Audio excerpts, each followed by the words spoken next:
ভবিষ্যৎ তাদের অধিকারে, যারা তাদের স্বপ্নের সৌন্দর্যে বিশ্বাস।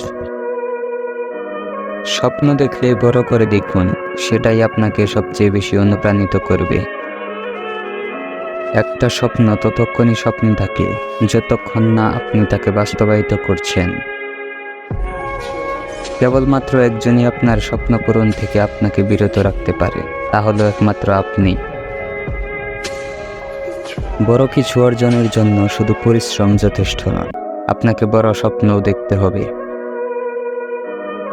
স্বপ্ন আপনার হৃদয় ভেঙে দিলেও স্বপ্ন দেখতে থাকুন। আপনার স্বপ্ন সবাইকে বলবেন না, তাদের করে দেখান। ব্যর্থ হলে লজ্জার কিছু নেই, ব্যর্থতা থেকে শিখুন এবং আবার স্বপ্ন পূরণের কাজ শুরু করুন। আপনি যেখানেই থাকুন না কেন, আপনার স্বপ্নগুলি বৈধ। আপনি অর্থের পেছনে না ছুটে স্বপ্নের পেছনে ছুটুন, তাহলে কোনোদিনও ক্লান্ত হবেন না। এক কথায়, স্বপ্নকে বাস্তবে পরিণত করতে 4টি জিনিস প্রয়োজন: ইচ্ছা, আত্মবিশ্বাস, সাহস আর নিয়মিত কাজ করা।